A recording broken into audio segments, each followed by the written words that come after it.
तुम पूछते हो भगवान हस्तमैथुन क्या है, क्या यह पाप है? मैं कहता हूं हस्तमैथुन पाप नहीं है। पाप तो तुम्हारे भीतर पैदा किया गया अपराध बोध है।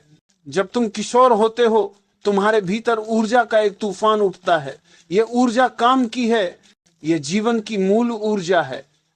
अगर यह ऊर्जा न होती तो तुम पैदा ही न होते। तुम्हारे पिता और माता की ऊर्जा ने मिलकर तुम्हें जन्म दिया है, इसलिए यह ऊर्जा पाप नहीं हो सकती। यह ऊर्जा ही ईश्वर है, यही सृजन की शक्ति है। हस्तमैथुन पूरी तरह स्वाभाविक है।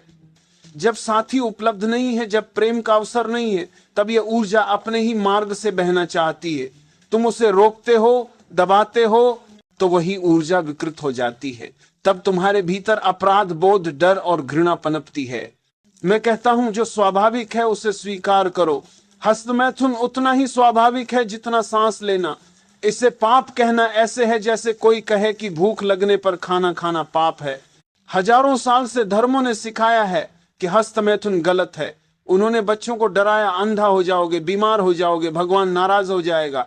ये सब झूठ है।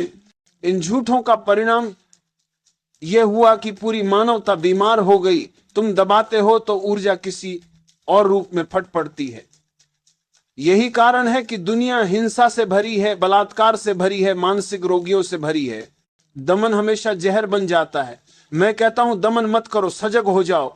हस्तमैथुन तुम्हें अपने ही शरीर से परिचित कराता है। यह आत्म प्रेम का पहला पाठ है। जब तुम अकेले हो और अपने शरीर को जान रहे हो, उसके सुख दुहक को महसूस कर रहे हो, तब तुम स्वयं से जुड़ रहे हो।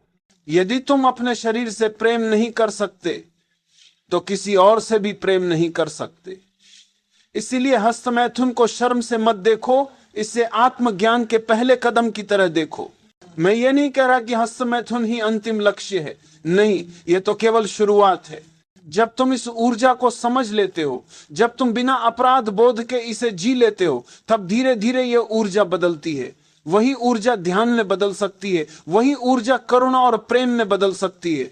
काम ऊर्जा को जानना जरूरी है, तभी वह रूपांतरित होती है। अगर तुमने उसे दबा दिया तो रूपांतरण की संभावना ही खत्म हो जाती है। धर्मों ने तुम्हें गुलाम बनाने के लिए तुम्हें सिखाया कि हस्तमैथुन पाप है, क्योंकि जब तुम्हें अपराध बोध होता है तब तुम आसानी से उनके पीछे चलने लगते हो। तुम डर जाते हो और फिर पुजारी तुम्हारे मालिक बन जाते हैं। मैं कहता हूं किसी भी पुजारी की मत सुनो, अपने शरीर की सुनो। तुम्हारा शरीर झूठ नहीं बोलता, यह प्रकृति की सीधी आवाज है। हस्तमैथुन गलत नहीं है, लेकिन किसी भी चीज की अति ठीक नहीं। अगर तुम लगातार उसी में फंसे रहो तो ये लत बन सकती है। फिर ये तुम्हें और गहरे ले जाने के बजाय वहीं रोक देता है। इसलिए मेरा संदेश है, इसे सजग होकर जियो। जब चाहो बिना अपराध बोध के जियो, लेकिन धीरे धीरे इस ऊर्जा को समझो, उसका रस लो और फिर उसे ध्यान की ओर मोड़ दो।